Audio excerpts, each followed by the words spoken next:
Welcome back to Aseem zoologist YouTube channel. तो आज मैं आप लोग के साथ जेनेटिक्स में नेक्स्ट वन टॉपिक डिस्कस करने जा रहा हूँ और ये है एरियाज़ ऑफ जेनेटिक्स। कि जेनेटिक्स के वो कौन कौन से एरियाज़ होते हैं वो आज हम स्टेप बाय स्टेप इस वीडियो में डिस्कस करेंगे। तो आपने इस वीडियो के अंत तक ज़रूर देखना है। तो चले शुरू करते हैं। सबसे पहले अगर हम बात करें जेनेटिक्स की, genetics is divided into two parts में ये डिवाइड हो चुका है। The first one is classical genetics and the second one is Mendelian genetics। तो सबसे पहले हम डिस्कस करेंगे क्लासिकल जेनेटिक्स के बारे में। क्लासिकल जेनेटिक्स में हम कौन कौन से टेक्निक्स इस्तेमाल करते हैं, ये वो टेक्निक्स एंड मेथडोलॉजीज़ हम जेनेटिक्स में डिस्कस करते हैं। क्लासिकल जेनेटिक्स में ये मुख्तलिफ टेक्निक्स होते हैं। अब हम वन बाय वन डिस्कस करेंगे। मेथडोलॉजीज़ हम डिफरेंट मेथड्स हम डिस्कस करते हैं जेनेटिक्स के बारे में। तो ये इसे कहलाते हैं क्लासिकल जेनेटिक्स। इसमें टेक्निक्स एंड मेथडोलॉजी हम जेनेटिक्स में डिस्कस करते हैं।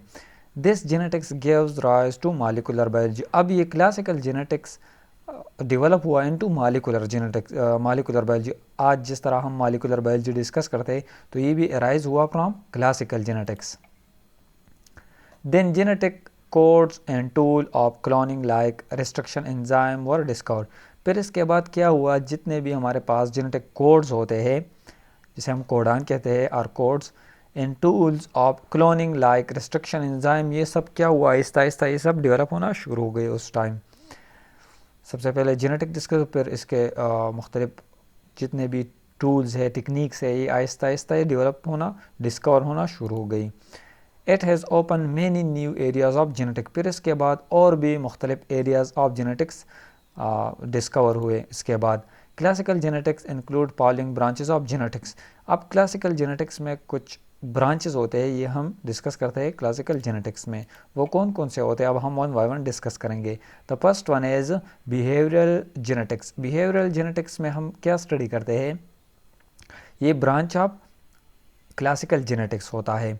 The study of the influence of varying genetics on animal behavior is called behavioral genetics। अब जिस तरह हम स्टडी करते हैं कि जितने भी वेराइटीज़ ऑफ जितने भी जेनेटिक्स होते हैं, मतलब एनिमल क्या होता है, एनिमल बिहेवियर में वेराइटीज़ मौजूद होते हैं इसके जेनेटिक्स की। अगर हम बात करें डिफरेंट, इवन दो अगर हम ह्यूमन की बात करें एक स्पीशी है, लेकिन इस तरह अगर हम और पॉपुलेशन डिस्कस करें तो इसकी बिहेवियर क्या होता है वो वेरी होता है। इसके जेनेटिक्स जो है जेनेटिक वेरिएशन क्या होता है वो मुख्तलिफ होता है as compare to other species. तो ये हम बिहेवियरल जेनेटिक्स में डिस्कस करते हैं। ये अफेक्ट करता है of varying genetics on animal behaviour is called, इसे क्या कहते हैं, बिहेवियरल जेनेटिक्स कहते हैं। जिस तरह जेनेटिक क्या होता है, इसका मतलब ये होता है कि ये इफेक्ट पड़ता है जितने भी जेनेटिक वेरिएशन मौजूद होता है एनिमल बिहेवियर पर। तो ये हम डिस्कस करते हैं बिहेवियरल जेनेटिक्स में। अब behavioural genetics in studies the effect of human disorder as well as its causes. तो इसमें ह्यूमन डिसऑर्डर्स भी आते हैं। ये क्या करते हैं, ये इफेक्ट करते हैं, ये जेनेटिक्स की वजह से ये इफेक्ट होते हैं human disorder as well as, and जिसकी वजह भी इससे इफेक्ट होता है। ये बिहेवियरल जेनेटिक्स में हम स्टडी करते हैं। ह्यूमन डिसऑर्डर होता है क्योंकि ये जेनेटिक वेरिएशन इसमें आता है, और जब ये नेगेटिव होता है ये वेरिएशन तो ये म्यूटेशन की तरफ भी जाता है। दूसरा नंबर हमारे पास आता है क्लिनिकल जेनेटिक्स। क्लिनिकल जेनेटिक्स भी ब्रांच ऑफ क्लासिकल जेनेटिक्स होता है। It includes the training of geneticist to diagnose, treat and counsel patients with genetic disorder और सिंड्रोम। क्लिनिकल जेनेटिक्स में कौन कौन से एरियाज़ आते हैं, इसमें जेनेटिस्ट क्या करते हैं, जो जेनेटिक स्टडी करता है, मतलब स्पेशलिस्ट होता है जेनेटिस्ट, ये डायग्नोज करता है, इसकी ट्रीटमेंट करता है। जितने भी पेशेंट होते हैं इसके जेनेटिक डिसऑर्डर को क्या करते हैं, ट्रीट करते हैं, इसके डायग्नोसिस करते हैं, एनालिसिस करते हैं, फिर इसकी ट्रीटमेंट करते हैं। जितने भी सिंड्रोम होते हैं ये मुख्तलिफ पेशेंट्स की क्या करते हैं, ये ट्रीटमेंट करते हैं। ये सब जेनेटिक मतलब क्लिनिकल जेनेटिक्स में आते हैं। क्लासिकल जेनेटिक की ब्रांच में हम डिस्कस करते हैं। तीसरा नंबर हमारे पास आता है मॉलिक्यूलर जेनेटिक्स। मॉलिक्यूलर जेनेटिक्स ये भी ब्रांच ऑफ क्लासिकल जेनेटिक्स होता है। इसमें हम क्या स्टडी करते हैं, molecular genetics focuses on the structure and function of gene at molecular level. अब मालिकुलर लेवल में जितने भी हम मालिकुलर लेवल पर जेनेटिक्स है ये हम स्टडी करते हैं, जिस तरह डीएनए हो गया, जीन्स, ये सब क्या होते हैं, ये हम स्ट्रक्चर एंड फंक्शन वाइज ये हम डिस्कस करते हैं मालिकुलर बायोलॉजी में और मालिकुलर जेनेटिक्स में। Molecular genetics employs the method of both classical genetics such as hybridization and molecular biology। ये molecular genetics क्या होता है, ये दोनों मेथड्स यूज़ होते हैं। जिस तरह क्लासिकल जेनेटिक्स ये ब्रांच ऑफ क्लासिकल जेनेटिक होता है, इससे हाइब्रिडाइजेशन करना, आप मुख्तलिफ़ किस्म की स्पीसीज़ के जितने भी जेनेटिक मटेरियल होते हैं इसके हाइब्रिडाइजेशन करना। एंड मालिकुलर बायोलॉजी ये क्या होता है, ये हम मालिकुलर जेनेटिक्स में हम डिस्कस करते हैं जितने भी हाइब्रिडाइजेशन होता है डिफरेंट स्पीसीज़ के जेनेटिक मटेरियल को। अब फोर्थ नंबर हमारे पास आता है population, quantitative and ecological genetics. ये भी ब्रांच ऑफ क्लासिकल जेनेटिक्स होता है। इसमें हम क्या स्टडी करते हैं, population, quantitative and ecological genetics are all sub field of classical genetics. ये क्या होता है, इसमें हम पॉपुलेशन डिस्कस करते हैं, पॉपुलेशन नंबर एंड इकोलॉजिकल, जितने भी इकोलॉजिकल जेनेटिक्स होते हैं एक पॉपुलेशन में, ये हम डिस्कस करते हैं इस ब्रांच ऑफ क्लासिकल जेनेटिक्स में। नेक्स्ट वन हमारे पास आता है फिफ्थ नंबर जीनोमिक्स। जीनोमिक्स में हम क्या स्टडी करते हैं, ये भी ब्रांच ऑफ क्लासिकल जेनेटिक होता है। इसमें हम लार्ज स्केल पर जितने भी जेनेटिक पैटर्न होता है अक्रॉस जीनोम एज जीनोमिक्स।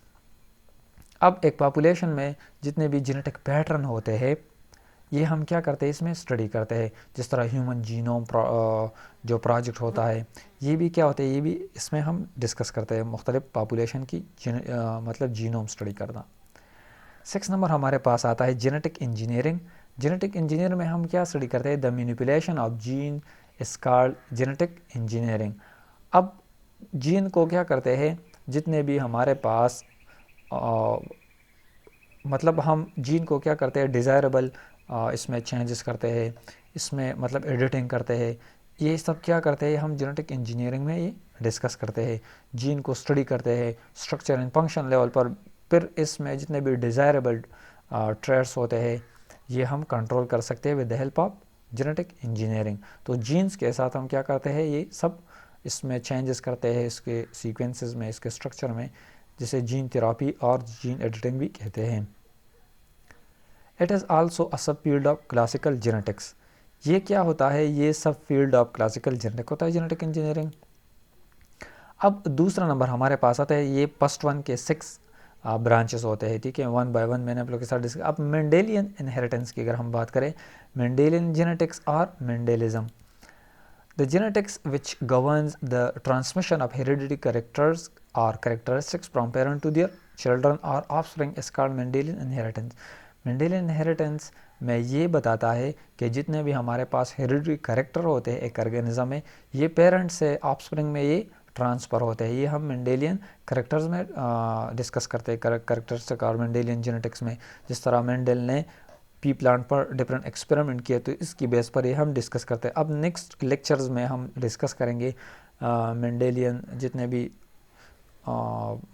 इसने डिफरेंट एक्सपेरिमेंट की पी प्लांट पर, वो हम डिस्कस करेंगे। This genetics was initially derive from the world और the work of Gregor Mendel publish in 1865 and 1866। ये जेनेटिक्स इनिशियली किस टाइम से डिराइव हुआ, ये ग्रेगर मेंडल ने पब्लिश किया ये काम जेनेटिक्स की 1865 एंड 1866 के दौरान इसने ये इनिशियली डिराइव किया, मतलब इस पर काम किया। This work was rediscovered in 19th centuries। 19th century में मेंडल के काम पर दोबारा काम किया गया। ये तकरीबन 35 साल के बाद ये रीडिस्कवर हुआ, जितने भी इसने काम किया था ये रीडिस्कवर हुआ। Thomas Hunt Morgan integrated the chromosome theory of inheritance. फिर इसने क्या किया, क्रोमोसोम थ्योरी ऑफ इनहेरिटेंस, फिर इसके बाद इसने और जितने भी साइंटिस्ट थे उसने एक मतलब एक क्लू दी, उस दौर के जितने भी साइंटिस्ट थे तो उसने और जेनेटिक जो हेरिडिटी मटेरियल पर इसने काम किया। तो आहिस्ता आहिस्ता हंट मॉर्गन इसने भी क्रोमोसोम थ्योरी ऑफ इनहेरिटेंस क्या किया, इस पर काम किया।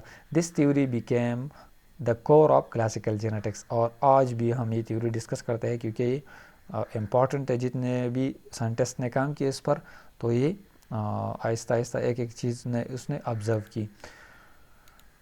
तो ये थी कुछ basic terminologies about areas of genetics. इसमें सबसे पहले हमने डिस्कस किया classical genetics and second one is Mendelian genetics. तो उम्मीद करता हूँ कि एपिसोड को लाइक करेंगे, दोस्तों के साथ शेयर करेंगे और हमारे यूट्यूब चैनल को ज़रूर सब्सक्राइब करेंगे। Thank you so much for watching.